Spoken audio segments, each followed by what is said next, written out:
Assalamualaikum warahmatullahi wabarakatuh. Salam, salam sejahtera dan salam sehat semua. Perkenalkan, nama saya Devianingsih, salah satu mahasiswa program Pasca Sarjana Universitas Kristen Indonesia.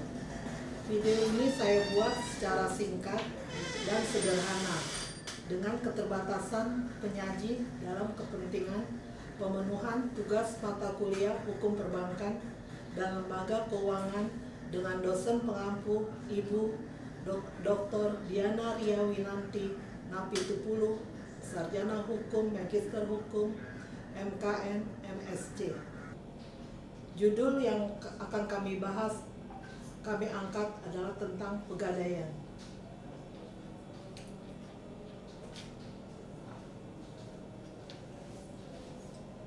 Pertama, kami akan menguraikan sejarah pegadaian. Pegadaian sudah berapa kali berubah status, yaitu sebagai perusahaan negara sejak 1 Januari 1961.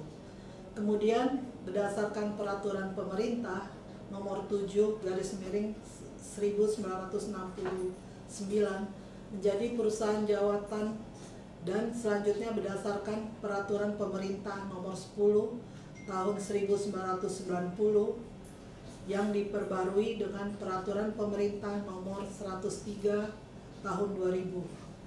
Berubah lagi menjadi perusahaan umum.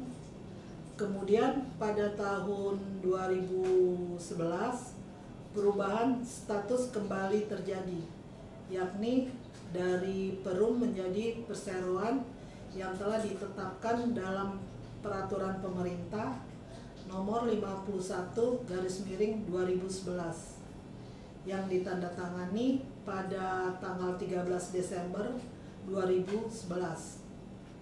Namun demikian, perubahan tersebut efektif setelah anggaran dasar diserahkan ke pejabat berwenang, yaitu pada 1 April 2012. Kemudian kami akan membahas pengertian pegadaian. Gadai adalah suatu hak yang diperoleh seseorang yang mempunyai piutang atas suatu barang bergerak. Barang bergerak tersebut diserahkan kepada orang yang berpiutang oleh seorang yang mempunyai utang atau oleh seorang lain atas nama orang yang mempunyai utang, sesuai dalam Undang-Undang Hukum Perdata Pasal 1150.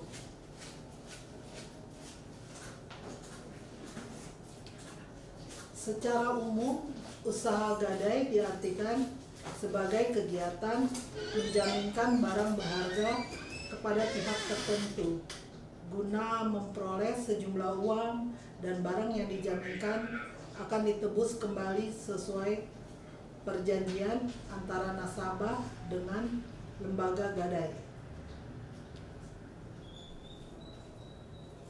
Kita akan membahas juga tugas pokok pegadaian.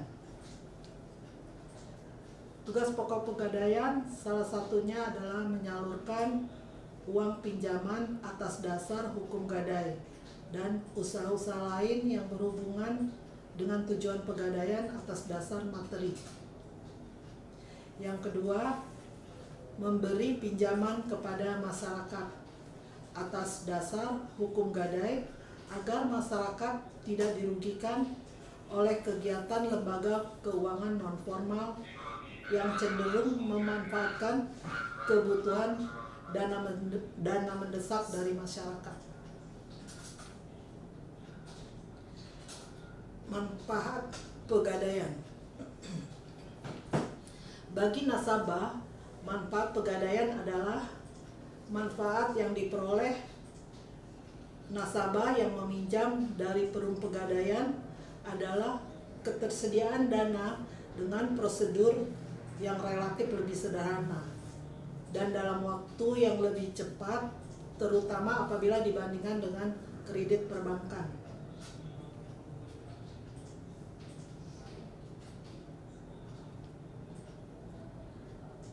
Bagi perusahaan pegadaian, manfaat yang diharapkan perum pegadaian sesuai jasa yang diberikan kepada nasabahnya adalah penghasilan yang bersumber dari sewa modal yang dibayarkan oleh peminjam dana.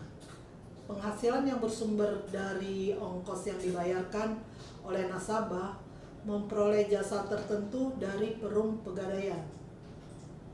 Pelaksanaan misi perum pegadaian sebagai salah satu badan usaha milik negara yang bergerak dalam bidang pembiayaan berupa pemberian bantuan kepada masyarakat yang memerlukan dana dengan prosedur dan cara yang relatif sederhana. Berdasarkan Peraturan Pemerintah Nomor 10 Tahun 1990, laba yang diperoleh oleh perum pegadaian digunakan untuk 1. Dana pembangunan semesta 55%, 2. Cadangan umum 5%, dan cadangan tujuan 5%, serta dana sosial 20%. Tujuan pegadaian. Tujuan pegadaian adalah membantu orang-orang yang membutuhkan pinjaman dengan syarat mudah. Untuk masyarakat yang ingin mengetahui barang yang dimilikinya, Pegadaian memberikan jasa taksiran untuk mengetahui nilai barang. Kemudian menyediakan jasa pada masyarakat yang ingin menyimpan barangnya. Tujuan Pegadaian menunjang pelaksana kebijakan dan program pemerintah di bidang ekonomi dan pembangunan nasional pada umumnya melalui penyaluran uang pinjaman atas dasar hukum gadai. Berikut memberikan kredit kepada masyarakat yang mempunyai penghasilan tetap seperti karyawan.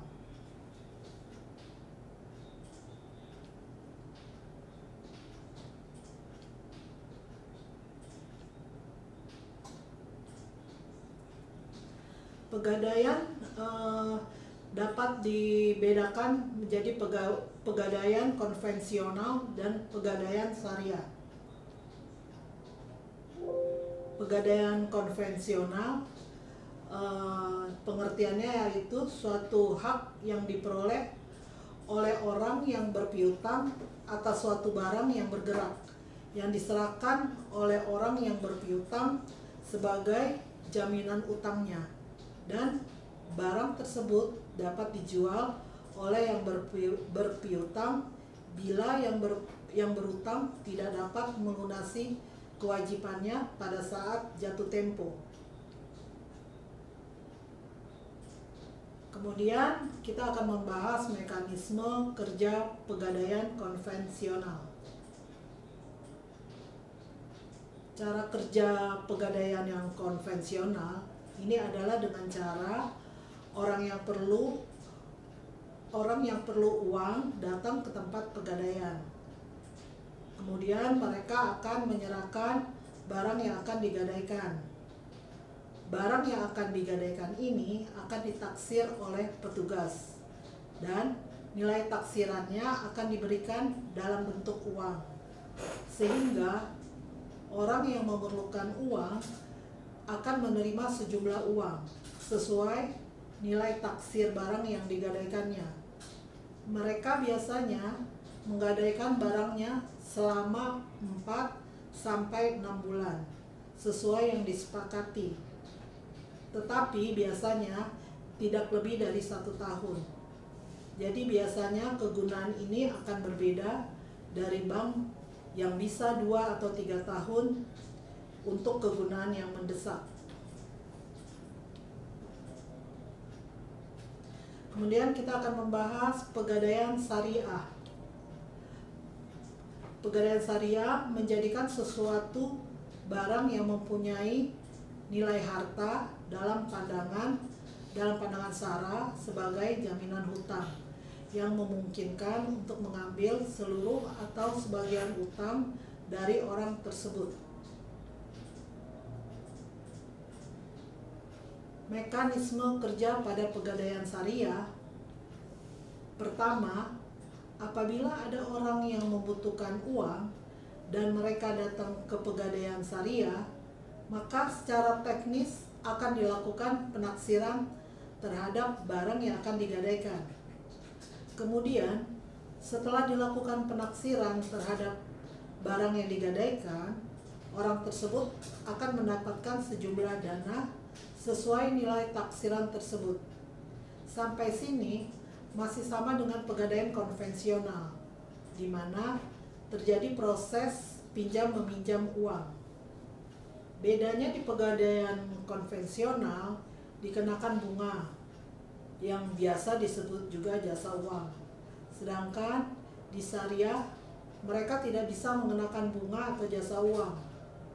Lalu, dari mana pegadaian syariah mendapatkan keuntungan jika mereka tidak bisa mengenakan bunga atau yang tadi kita sebut sebagai jasa uang? Barang digadaikan tersebut harus dititipkan, dan tempat penitipan inilah yang dibayar jasanya. Jadi ada jasa penitipan barang. Jasa penitipan ini dikaitkan dengan suatu rate tertentu. Misalnya, kalau barangnya sekian gram sampai sekian gram, biaya penitipannya sekian. Sehingga yang terjadi di Pegadaian Syariah ini, nasabah dikenakan charge berupa biaya tempat penitipan. Jadi mereka membayar biaya sewa penitipan.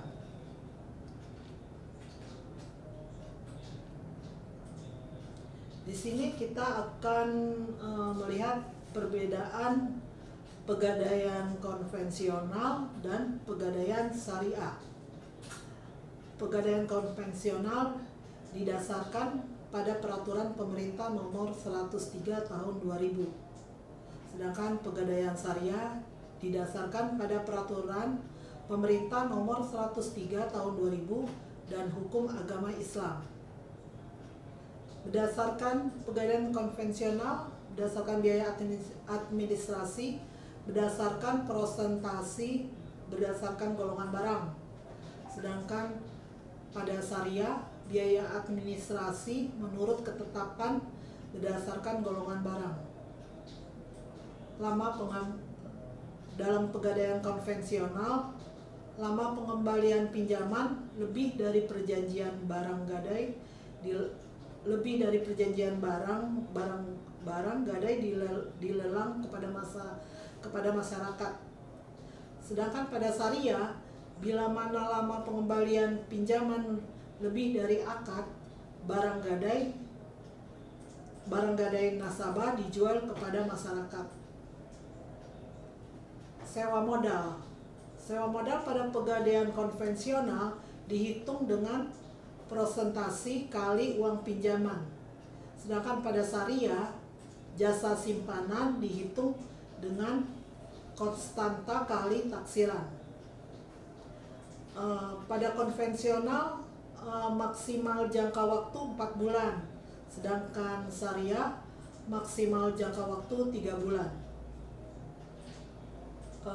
Untuk uang kelebihan dalam konvensional, hasil lelang dikurang uang pinjaman ditambah sewa modal ditambah biaya lelang.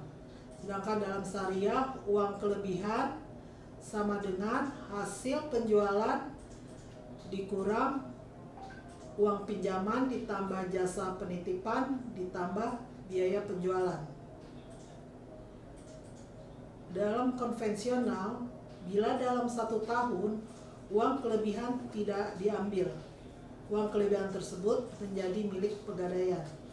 Sedang dalam syariah, bila dalam 1 tahun uang kelebihan tidak diambil, diserahkan kepada lembaga JIS. Dalam lembaga konvensional juga 1 hari dihitung 13 hari. Sedangkan dalam syariah 1 hari dihitung 3 hari. Mengenai bunga sewa modal, dalam konvensional mengenakan bunga atau sewa modal terhadap nasabah uang memperoleh pinjaman. Sedangkan dalam syariah tidak mengenakan bunga pada nasabah yang mendapat pinjaman. Istilah-istilah yang digunakan dalam pegadaian konvensional: satu, gadai, pegadaian, nasabah, barang pinjaman, dan pinjaman. Sedangkan istilah dalam pegadaian syariah: satu, ran, terus murtahin, rahin, marhun, marhun bih. Kita akan membahas perbedaan pegadaian dan bank. Dalam pegadaian, prosedur pemberian dana mudah dan cepat dan tidak berbelit-belit. Sedangkan dalam bank, prosedurnya sulit dan lama. Dalam pegadaian, untuk masyarakat yang meminjam dana kecil, karena pegadaian merambah ke kalangan masyarakat atas. Sedangkan dalam bank, hanya peminjam besar dan terpercaya. Dengan jaminan barang dalam pegadaian sehari-hari seperti emas dan barang elektronik lainnya. Sedangkan dalam bank, barang jaminan bernilai tinggi karena pinjaman dalam jumlah besar. Sedangkan dalam pegadaian, bunga rendah dan sesuai dengan kesepakatan. Dalam bank, bunga pasar dan berfluktuasi. Dalam pegadaian sendiri itu, bila tidak bisa dibayar, barang yang digadaikan akan disita untuk dilelang. Dalam bank, bila tidak membayar, didatangi debt collector sebelum diusut ke pengadilan.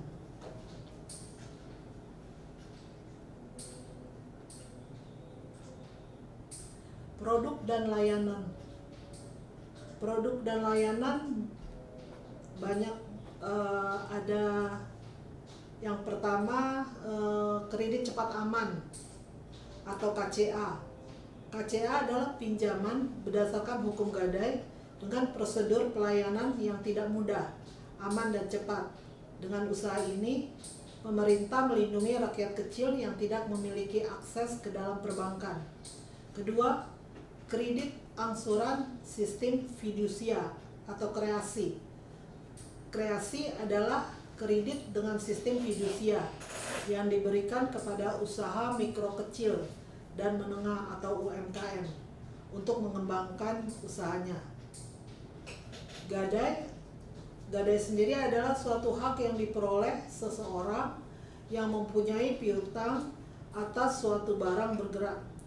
Barang bergerak tersebut diserahkan kepada orang yang berpiutang oleh seorang yang mempunyai utang atau oleh seorang lain atas nama orang yang mempunyai utang. Sedangkan fidusia adalah pengalihan hak kepemilikan suatu benda atas dasar kepercayaan dengan ketentuan bahwa benda yang hak kepemilikannya dialihkan tersebut tetap dalam penguasaan pemilik benda. Yang ketiga, kredit angsuran sistem gadai atau krasida. Krasida merupakan pemberian pinjaman kepada para pengusaha mikro dan kecil dalam rangka pengembangan usaha. Atas dasar gadai dengan pengembalian pinjaman dilakukan melalui mekanisme angsuran. Keempat, RAN atau gadai syariah. RAN adalah produk jasa gadai yang berlandaskan pada prinsip-prinsip syariah, di mana nasabah hanya akan dipungut biaya administrasi dan ijarah atau biaya jasa simpan dan pemeliharaan barang jaminan. Kedua, akad ijarah adalah akad penyediaan dana dalam rangka memindahkan hak guna atau manfaat dari suatu barang atau jasa berdasarkan transaksi sewa tanpa diikuti dengan pemindahan kepemilikan barang itu sendiri.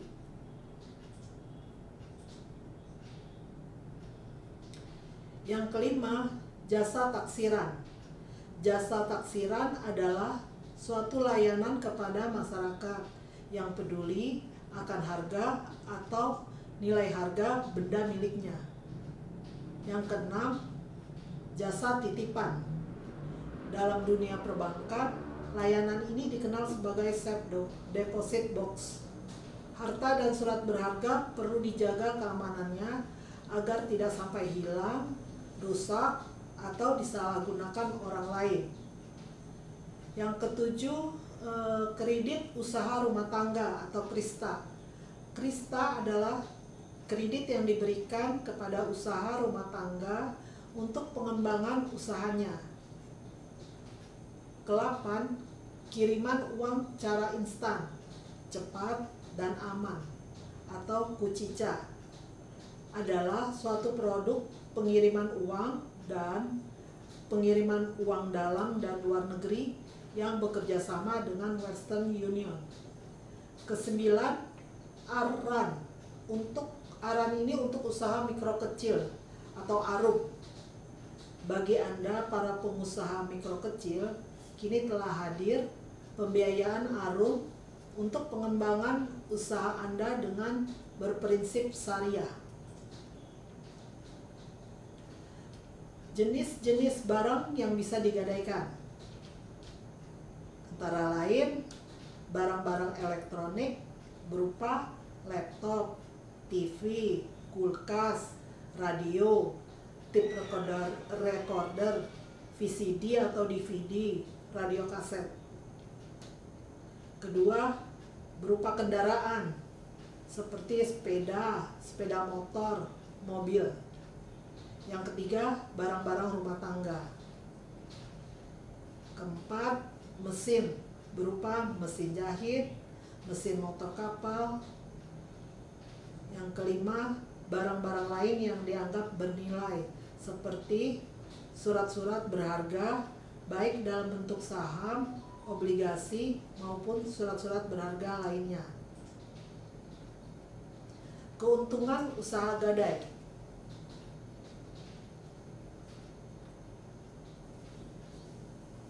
Waktu yang relatif singkat untuk memperoleh uang, yaitu pada hari itu juga. Hal ini disebabkan prosedurnya yang tidak berbelit-belit.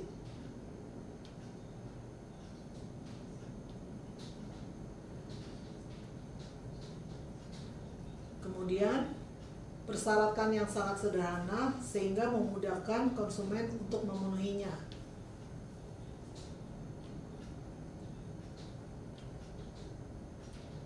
Pihak pegadaian tidak mempermasalahkan uang tersebut digunakan untuk apa, jadi sesuai dengan kehendak nasabahnya.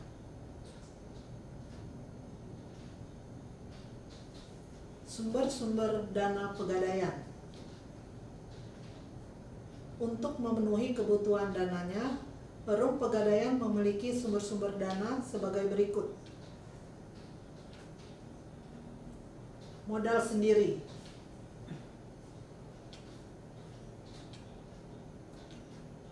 Kedua, penyertaan modal pemerintah.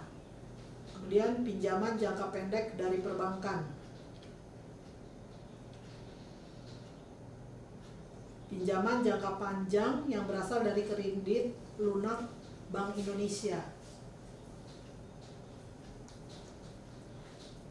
Kemudian dari masyarakat melalui penerbitan obligasi.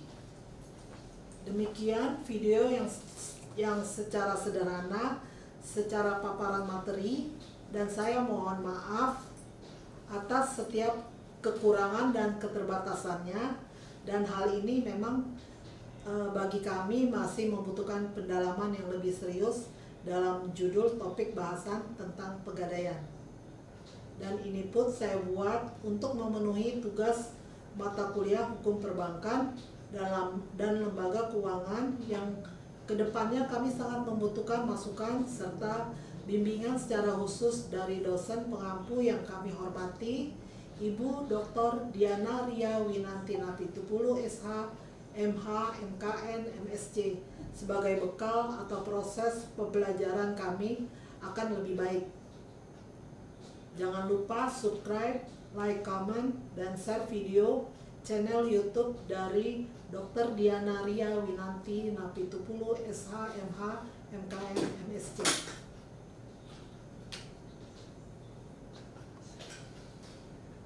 Terima kasih.